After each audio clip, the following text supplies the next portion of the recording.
E chegamos para já ao último capítulo desta breve história da ignorância. Não quer dizer que depois não venha a voltar este projeto e continue o audiolivro, ou até que transforme este audiolivro num livro escrito. Gostava muito, vamos ver se tenho tempo e se há forma de editar esta ideia. Na verdade, têm surgido algumas histórias da ignorância nas livrarias. Há pouco tempo, já depois de começar a planear este projeto, encontrei um livro de Peter Burke chamado Ignorância, uma história global. Não o li, mas pelo que eu estou a perceber pelo que vejo da descrição, é bastante diferente daquilo que acabei de fazer esta semana, mas fiquei com curiosidade e provavelmente tentarei ler este livro daqui a pouco tempo. Então, se eu decidir mesmo transformar este pequeno audiolivro num livro escrito, vou ter mesmo de ler, porque não me vou pôr a escrever um livro sem saber o que é que também já se escreveu sobre o mesmo tema.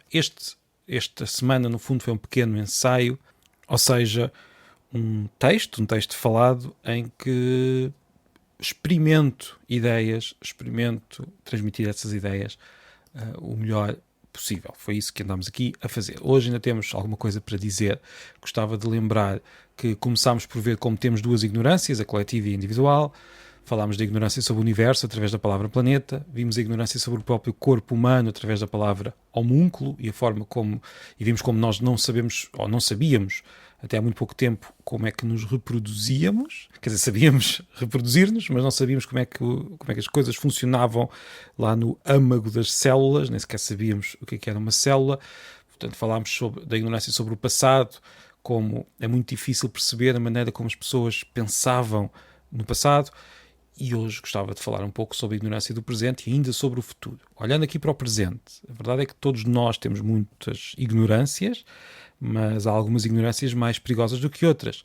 No mundo complexo que temos hoje, e quando eu digo complexo, é mesmo muito complexo, com muitas peças em movimento, com muita coisa que não conhecemos, com muita imprevisibilidade, um mundo muito opaco, em que nós usamos muitas ferramentas e muitas máquinas e muita coisa e nem sempre sabemos como é que tudo funciona.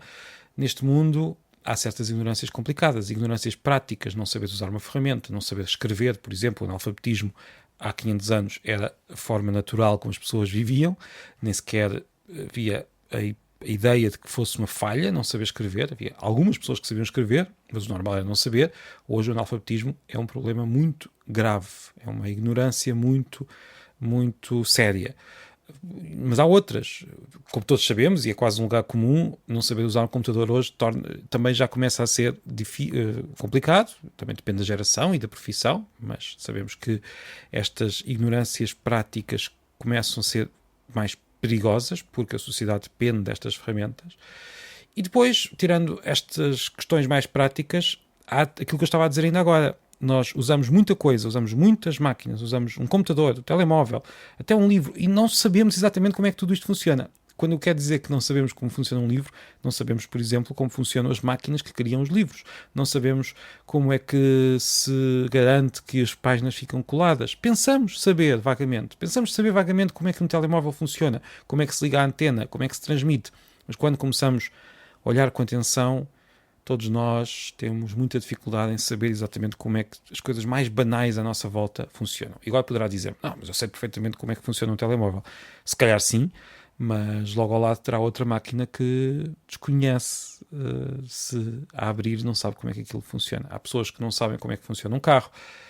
Nada disto é para desesperar, é apenas para termos uma noção um pouco mais real de que nós vivemos num mundo onde sozinhos nós não sabemos nada.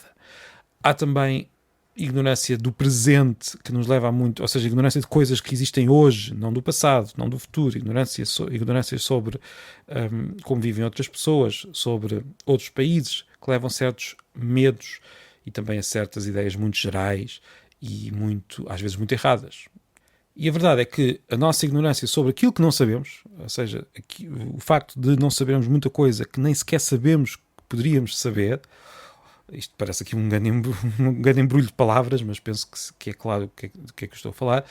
Também há, por vezes, nos leva a uma certa sobranceria. Sabemos muito bem certas coisas na nossa área e ficamos desesperados. Por exemplo, um técnico de telemóveis sabe muito bem como é que os telemóveis funcionam, como é que todos aqueles mecanismos funcionam, e fica um pouco desesperado quando percebe que a sociedade em geral não tem essas ideias, que as pessoas depois dizem coisas completamente disparatadas sobre os telemóveis e aquela pessoa fica a pensar, bem, eu vivo no meio de muitos ignorantes. A verdade é que todas as pessoas, ou a grande maioria das pessoas, têm os seus recantos, sabe muito bem certas coisas, nem que seja como fazer ovos mexidos, nem que seja como funciona um telemóvel, nem que seja como criar um livro.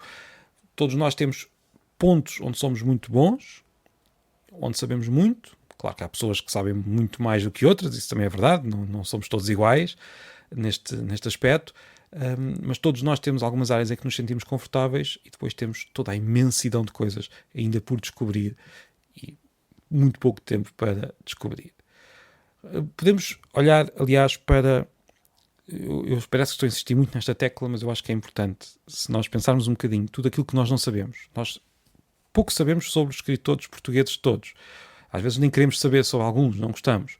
Mas imaginem só todas as literaturas e todos os livros e todas as correntes literárias e todos os romances que há por ler, todas as literaturas que há no mundo. Há grande literatura no Uzbequistão. Há bons livros, certamente, na República Central Africana. Há excelentes escritores do Paraguai. Se calhar até alguns eu deveria conhecer, mas agora não me estou a lembrar de nenhum. Todos nós, mesmo que estejamos muito interessados em literatura e em livros, não sabemos nada disso. E se calhar uma pessoa no Uzbequistão conhece um escritor muito importante naquele país, naquela cultura, e pensa como é que é possível viver a vida inteira sem conhecer este escritor, tal como nós também conhecemos os nossos grandes clássicos e pensamos como é que as pessoas não sabem, não dizem, não falam sobre o nosso Eça de Queiroz. Às vezes vejo esse desespero. O resto da Europa não conhece o Eça de Queiroz, o resto do mundo não conhece o Eça de Queiroz, e nós não conhecemos muitos outros grandes clássicos por esse mundo fora. Mas nós não sabemos muito sequer sobre as pessoas que estão à nossa volta. Há tanta coisa sobre os nossos amigos que nós não sabemos, sobre a nossa família que nós não sabemos. E basta pensar em tudo aquilo que as outras pessoas não sabem sobre nós. Há muita coisa que nós não sabemos. Vivemos mesmo na mesma casa, rodeados de coisas que não sabemos. É assim, faz parte da condição humana, se quisermos. E não é nada para nos desesperar, é simplesmente assim que as coisas são. E agora gostava, antes de terminar, que pensassem no futuro. Nós ainda sabemos menos sobre o futuro. Há um ponto curioso, algo curioso. Há cientistas preocupados em descobrir como é que nós podemos comunicar com as gerações futuras. Isto não é nada de magia, nem de viagens no tempo, é algo muito simples. Os resíduos nucleares são perigosos hoje e vão continuar a ser perigosos por muitos anos. Se calhar daqui a 100 mil anos, os sítios onde nós pomos os resíduos nucleares vão continuar a ser radioativos e a serem perigosos. E por isso temos de pôr avisos naqueles locais, temos de criar aqueles locais de tal maneira que mesmo gerações daqui a 50 mil anos, a 60 mil anos, possam perceber que não devem escavar ali, por exemplo. Olha, isto é muito difícil. Basta pensar, há 12 mil anos, nem é preciso pensar há 60 mil anos, há 12 mil anos os seres humanos não tinham inventado a escrita. Nós ainda não vivíamos em cidades, não havia agricultura. Daqui a 12 mil anos, como é que nós estaremos? Que línguas falaremos? Como é que as civilizações desse tempo compreenderão aquilo que pusermos ali em grandes avisos?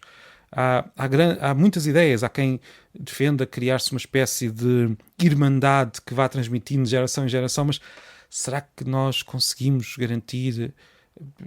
Reparem, estruturas humanas que se mantenham durante milhares de anos são muito raras. Nós temos a Igreja Católica, dura há 2000 anos, e se calhar poucas outras estruturas duram há tanto tempo. Há aqui de facto uma irmandade, uma estrutura tradicional, com rituais, que permitiu esta manutenção ao longo do tempo, mas mesmo assim, se virmos bem, não é exatamente a mesma igreja. A igreja de há 1000 ou há 1500 anos era muito diferente de hoje. Será que nós conseguimos criar algo paralelo que consiga transmitir informação sobre os resíduos nucleares durante 12 mil anos? Como vemos, a nossa ignorância até nos leva a ter dificuldade em comunicar com outros seres humanos que vão nascer daqui a muito tempo. Nós sabemos muito pouco sobre o passado, sobre o presente, sobre o futuro. E, no entanto, isto é para terminar, é bom querer saber mais. A curiosidade humana é tremenda e é responsável por muito do que já conseguimos. Nós todos somos, como eu disse, muito ignorantes, mas todos também podemos combater um pouco, à nossa escala, essa ignorância. Nós estamos todos mais ou menos no mesmo barco, porque em comparação com qualquer entidade que nós imaginemos que seja omnisciente, nós, na verdade, o mais sábio dos homens está muito mais próximo do menos sábio dos homens do que estará dessa entidade omnisciente. Portanto, nós estamos todos no mesmo barco e perante esta ignorância imensa podemos simplesmente tentar combatê-la um pouco. É como se estivermos na praia perante um oceano de ignorância. É bom também molhar os pés e começar a descobrir o que está para lá da água. Esta ideia liga-se à ideia principal por trás deste canal. Os livros ajudam-nos a iluminar muitas destas áreas que nós ignoramos. Claro que os livros só nos ajudam a iluminar aquilo que a humanidade já descobriu. Para descobrir mais é preciso investigar, é preciso trabalhar, mas todos nós temos tanta coisa para descobrir que está nas bibliotecas, que está nos livros, que está aí à mão de semear, que podemos começar a viajar e descobrir zonas mais longínquas. Podemos ler livros sobre tudo e mais alguma coisa para termos uma ideia um pouco mais clara de tudo o que nos falta saber e para começarmos a perceber um pouco melhor e a saber um pouco mais sobre este mundo e sobre este universo. É por isso que também que estou a fazer este canal, que estou a criar este canal, e é também por isso que gosto de ler, e é também por isso que vou aqui falando sobre os livros. Espero que tenha gostado desta breve história da ignorância, e já agora, se tiver alguma sugestão ou comentário, terei todo o gosto em ler. Pode ir a pilhadelivros.pt e deixar o comentário neste episódio, e talvez daqui a uns tempos voltemos a este projeto. Para a semana voltamos aos livros habituais e vou pensando em mais ideias aqui para o nosso canal. Obrigado e bom fim de semana.